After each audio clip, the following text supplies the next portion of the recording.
Comment ne plus être jaloux ou jalouse parce que cela fonctionne dans les deux sens. Alors aujourd'hui on va parler de jalousie affective, la jalousie qu'il peut avoir éventuellement dans un couple. En effet, tous les participants sont perdants quand tu es jaloux, tu te bousilles la vie toi tout seul, c'est un peu dommage quand même, tu es en panique constamment. Tu stresses constamment que la personne avec laquelle tu te trouves décide de s'en aller ou décide d'aller voir quelqu'un d'autre. Par ce fait tu souffres, mais c'est toi seul qui crée cette souffrance à travers tes propres pensées. Quels sont les signes de la jalousie maladive? Souffrez-vous de jalousie? On va voir ce que c'est, on va voir également ce que n'est pas la jalousie maladie. Dans un premier temps, qu'est-ce que n'est pas la jalousie maladie? Quand on est en couple, on peut faire face dans ce type de relation à notre vulnérabilité si la relation est suffisamment intime, et dans ce cas-là c'est parfaitement normal et naturel d'avoir des points de jalousie. Mais lorsque les pensées deviennent obsessionnelles et négatives, c'est là vire à autre chose. C'est une identité à part entière, donc elle a sa propre raison d'exister. C'est le manque de confiance qu'il y a, on pense que la valeur que l'on a aux yeux de cette personne n'est pas assez importante, et par ce fait qui est une valeur plus importante à ses yeux, et à ce moment-là elle risque de nous dire au revoir.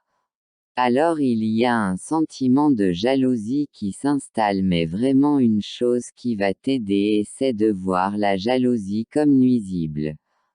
Tu peux même imaginer toutes sortes de scénarios, or même si c'est vrai, la plupart du temps cela n'arrive pas, cela reste une illusion du mental.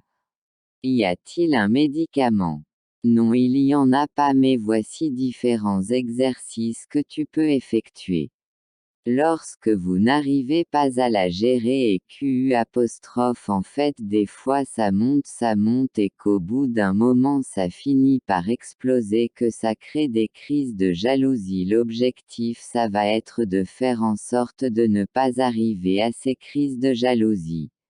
Donc il va falloir gérer les émotions, il va falloir faire redescendre le réservoir d'émotions pour pouvoir être plus calme, et que lorsque vous êtes dans une situation où finalement vos mauvaises habitudes entre guillemets reviennent, vous allez pouvoir vous calmer.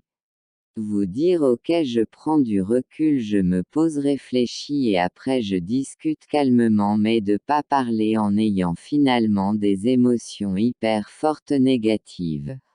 Et finalement de dire un peu n'importe quoi, ça je vous invite à faire du sport, à faire donc un sport que vous aimez, un sport qui vous plaît. Comprends que tu peux pas contrôler cette personne, tu peux pas contrôler ce qui va se passer demain. Tu ne peux pas contrôler ce qui va se passer dans un an, tu peux même pas contrôler ce que tu préfères, tu te blesses en le faisant, tu te fais beaucoup de mal et à l'autre aussi sans le savoir peut-être. Et contrôler une personne consciemment devient de la manipulation. La personne ne se sentira plus libre et voudra juste s'envoler. Accepte cette personne telle qu'elle est. On parle d'amour inconditionnel, c'est ça le vrai amour, on va finalement avoir une relation de couple épanouissante car tout part de la base de la relation. Plus il y a la confiance et la communication, mieux la relation est saine et plus votre jalousie aura tendance à diminuer. N'hésitez pas à vous abonner à ma chaîne et puis on se retrouve pour de nouvelles vidéos. Ciao.